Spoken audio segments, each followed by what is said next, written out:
Hey guys, what's up? This is going to be part 2 of my exercise selection series, and this video is going to be focused on your weak points and how to focus on your weak points in a physique way, right? So these are weaknesses in your physique, so physique-wise, if you have lagging muscle parts, this is kind of going to address that.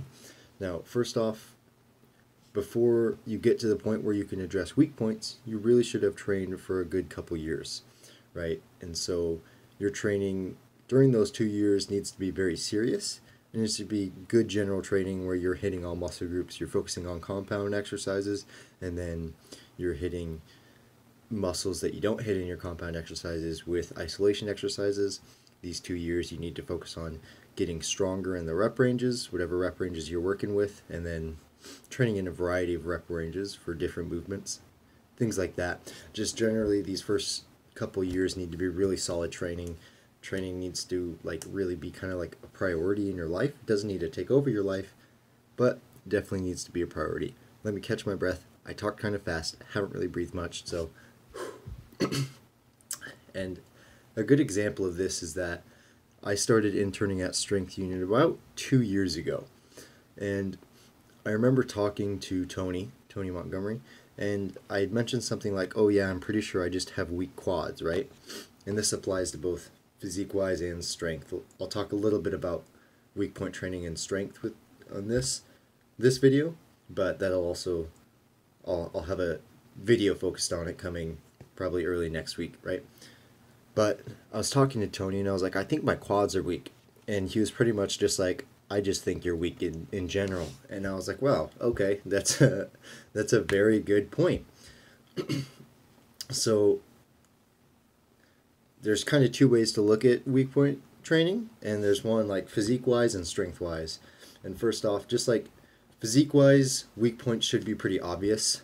The main thing to note here is that if your physique as a whole is really weak, then you don't really have a weak point. It's the same thing in how strength training, where if you had bad form, you can't say you have a weak point. And if you're just generally weak, you can't say you have a weak point. Which is why I say it takes a couple years to even really think about, like, do I have any weak points? Is there anything in particular that I need to work on? So it takes time to get to that point. Now, for physique weak point training, there's a few things you have to look at before you really consider getting into a specialization phase, where we focus on whatever lagging muscle group we have. And the first thing is, are we getting enough volume in for that muscle group, right? If we still have room to grow in our general training, like if you have a muscle group that's lagging, and then you look at your workout and you see, oh, I've only been hitting this muscle group for 6 sets a week for the past couple months, then what I would do is you can add a few more sets, add some more volume into those exercises without making them a major priority. You can probably move them up a little bit, but like say you find that your medial delts are really weak, but like I said, you've only been really hitting them for like somewhere like 6 sets or something a week, right? It would be like 3 sets on 2 upper body days, 3 sets each day, right? Bump that up to 4 sets a day, right? And see what type of growth you can get there. Now, how do we really plan out a specialization phase if we're in that really advanced setting, right? Well, if it's a smaller muscle group, it's good because we can train it probably every day. And I'll use biceps as an example. Because your biceps are pretty small, they can take a lot of abuse and they can recover really well. So that's something where you can train it probably every day you train, or if you train 5 or 6 days a week, you could aim to hit it, 3 to 4 times probably a good idea. And then also the nice thing is with these smaller muscle groups is we can do them first on that day without impacting the rest of our workout too much, right? And if we're doing a specialization phase, sorry, I keep messing that up, we want to do the exercises to target our lagging muscle groups first, right? So you don't want to go through an entire leg day and then do your curls. You want to do curls at the start of your leg day, because if you're running a specialization phase, you need to be specialized. You need to be focused on that one muscle group. So that's kind of the idea for smaller muscle groups, right? Because we can train them every day, something like biceps, like your medial delts, calves, things of that nature. Now, what if you have a weak point in something bigger like your quads? And so the idea here is, I'm looking at notes, give me a second. I've just have a big paragraph, so I apologize. It's not the best for notes. Let me see here.